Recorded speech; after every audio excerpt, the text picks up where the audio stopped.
सक्षणा सलगर आपल्यासोबत जोडल्या गेलेल्या आहेत. सक्षणाजी, काय वाटतंय या अर्थसंकल्पातून? काय अपेक्षा आहेत?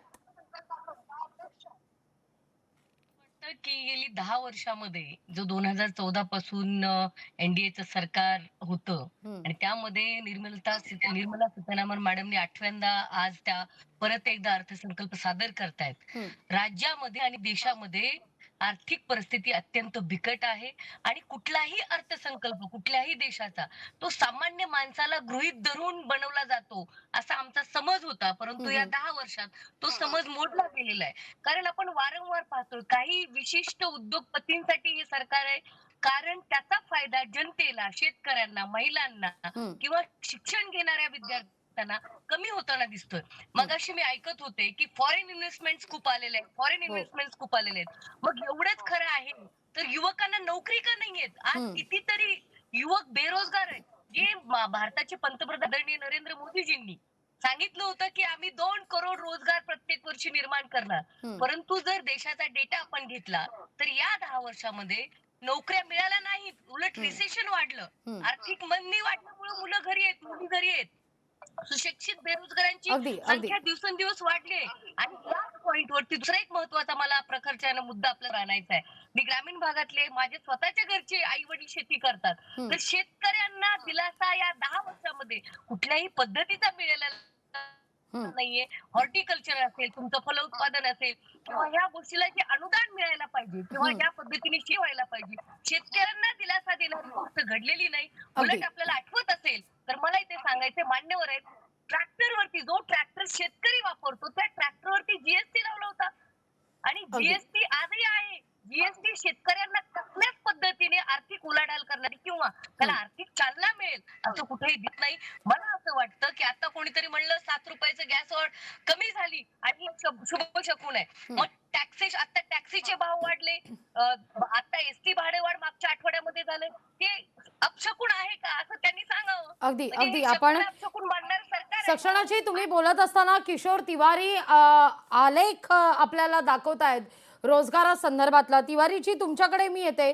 काय म्हणणं आहे तुमचं नेमकं रोजगार निर्मिती संदर्भात?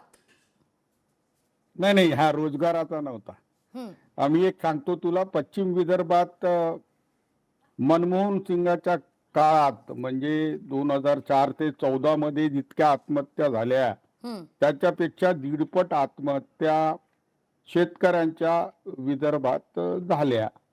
या राज्यात. आता तर असं झालं, की पहिले तरी माध्यमं थोडीशी सीरियस राहायची, की 8 शेतकऱ्यांच्या आत्महत्या झाल्या, मोठ्या-मोठ्या बातम्या व्हायच्या. हं, आता तर काहीच नाही. आता कसं आहे, की भारतासमोर प्रश्न कोणते आहे?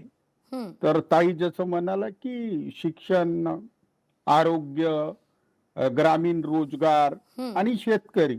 हं, जर पंतप्रधानांचं कालचं तुम्ही भाषण ऐकलं किंवा इकॉनॉमिक सर्व्हे बघितला, तर हं. याच्यामध्ये कुठेच या लोकांना चान्स दिसत नाही.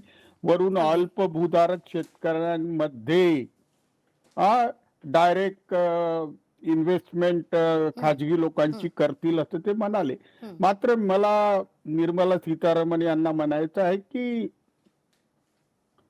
तुम्ही 2-3 वेळा म्हटलं ताई, की आता हे स्थिर सरकार आलंय. हं, तुमच्या इथले पॅनलिस्टही म्हणाले, की स्थिर सरकार आलंय. हं. तर 14 ते 24 अस्थिर सरकार होतं का? अस्थिर अगदी. सरकार. मला तर खूपच आश्चर्य वाटलं. अगदी, अगदी. आणि अजून एक सांगतो, तुम्ही म्हणाला, की 2 कणखर बाया, हं, 2 कणखर बाया. मला राष्ट्रपतींचं माहीत नाही. हं, मात्र अर्थमंत्र्यांनी जे 8 अर्थसंकल्प सादर केले, हं. त्याच्यावरून मी प्रमाणित करतो, की कणा नसलेले अर्थमंत्री म्हणून यांची इतिहासात नोंद होईल. मी एक अगदी, सांगतो तुम्हाला, तर अगदी, मला अगदी. मला मला बोलू द्या ना थोडंसं. कारण सकाळपासून बसून ठेवलाय, तर माझा कापूस उत्पादक शेतकरी, डाळ उत्पादक शेतकरी व तेल बियाणे उत्पादक शेतकरी ज्यावेळेस तुम्ही देशाच्या बाहेरून 80% हं, आयात करता हं, आणि यांना निर्यातीला तुम्ही चान्स देत नाही आणि भारतामध्ये किमती पाडता. हं, तुम्ही हं, ग्रामीण रोजगाराच्या गोष्टी केल्या, ग्रामीण इन्व्हेस्टमेंटच्या गोष्टी केल्या, हं, त्याच्यात तुम्ही शून्य आहात. हं, आणि आता सरकारने काय केलं? यांना ₹500 महिना द्या. 1000 रुपये महिन्यात द्या. काय सुरू तरी काय आहे? अगदी शेतकऱ्याचं उत्पन्न दुप्पट करायला निघालेला माणूस शेतकऱ्यांना कफल्लक करून धर्माच्या नावावर निवडून येतो. हे दुर्भाग्य आहे, अगदी दुर्भाग्य आहे. देशाच्या दिशाहीन राज्याचं हे दिशाहीन अर्थसंकल्प होऊ नये एवढीच अपेक्षा करतो. अगदी अगदी तिवारीजी, आपला मुद्दा लक्षात येतोय. शेतकऱ्यांचा मुद्दा वारंवार या ठिकाणी उपस्थित केला जातोय. बळीराजाच्या सुद्धा नजरा लागलेल्या आहेत या अर्थसंकल्पाकडे. नवले सर आपल्या सोबत जोडले गेलेले आहेत. नवले सर, काय नेमकी अपेक्षा आहे? बळीराजा गेले अनेक दिवस किंबहुना आपण म्हणूया अनेक वर्ष सरकारच्या या योजनांकडे आस लावून बसलाय. अर्थसंकल्प सादर व्हायला सुरुवात झाली की आपल्याला आपल्या टीव्ही सह सर्वत्र हा शेतकरी केंद्री, गरीब केंद्री, अंत्योदय केंद्री अर्थसंकल्प आहे असे वारंवार शब्द अर्थमंत्र्यांच्या तोंडून आपल्याला ऐकायला येतील. मी आपली याच्याबद्दल खात्री देतो.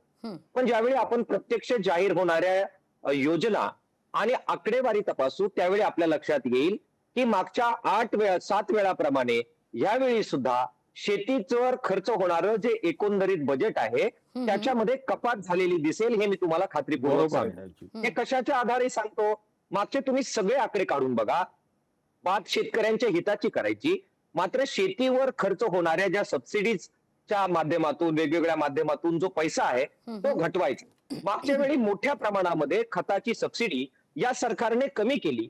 त्याचा परिणाम मोठ्या प्रमाणामध्ये उत्पादन खर्च शेतीचा वाढला. हे तुम्ही आम्ही पाहिलेलं आहे. दुसऱ्या बाजूला ज्यावेळी शेतीत 2 रुपये आमच्या शेतकऱ्यांना मिळण्याची नौबत येते त्यावेळी हेच ती सरकार आहेत जी वारंवार शेतीमालाचे भाव पाडतात. बरोबर. आपण बघा कांद्याच्या बाबत काय केलं. मोठ्या प्रमाणामध्ये शेतीचे भाव पाडल्यामुळे कांदा उत्पादक शेतकरी हे व्याकुळ झालेले तुम्ही आम्ही लोकशाहीने दाखवले. लोकशाहीमध्ये खूप चांगली गोष्ट केली. सोयाबीन उत्पादक शेतकऱ्यांची एक मालिकाच तुम्ही आम्हा सर्वांना दाखवली. बरोबर. हेच ते नरेंद्र मोदी साहेब होते जे महाराष्ट्रात निवडणुकीच्या काळात आले. अमित शाह साहेब होते निवडणुकीच्या काळात आले आणि म्हणाले, अरे सोयाबीनचे 4892 हमी भावचं काय विचार करता? आम्ही तर तुम्हाला 6000 रुपयाला भाव देणार आणि सोयाबीनचा दाणा दाणा खरेदी करणार. तिवारी जे आहेत बघा, विदर्भ, मराठवाडा आणि महाराष्ट्रात काय चाललंय. सोयाबीनच्या उत्पादक शेतकऱ्यांच्या रांगाच्या रांगा लागल्या आणि साधा हमी भावाप्रमाणे मोदी की गॅरंटी म्हणत जो हमी भाव त्यांनी जाहीर केला तो सुद्धा आज सोयाबीन उत्पादक शेतकऱ्यांना मिळत नाही. ही वास्तविक परिस्थिती आहे. नैसर्गिक आपत्तीमध्ये शेतकऱ्यांना संरक्षण मिळावं ही जी आमची मूलभूत मागणी आहे. सोयाबीनचा प्रचंड मोठा घोटाळा धनंजय मुंडे साहेबांच्या कृषी मंत्री पदाच्या काळात ज्याचं केंद्र बीड राहिलं तिथे झालं आणि मोठ्या प्रमाणात बोगस पीक विमे काढले गेले. मात्र ज्यांचं प्रत्यक्षात नुकसान झालं 2020 पासूनचे नुकसानग्रस्त शेतकरी आहेत त्यांना अद्याप सोयाबीनची नुकसान भरपाई किंवा शेतीमालाची नुकसान भरपाई मिळालेली नाहीये. त्यामुळे शेतीचं शोषण करायचं ग्रामीण अगदी नवलेजी, तुमचा आवाज आमच्यापर्यंत पोहोचत नाहीये. नेटवर्क इश्यू येतोय. तुम्ही तुमचा मुद्दा लक्षात येतोय. लोकशाही मराठी ऐका, पहा, जागरूक रहा.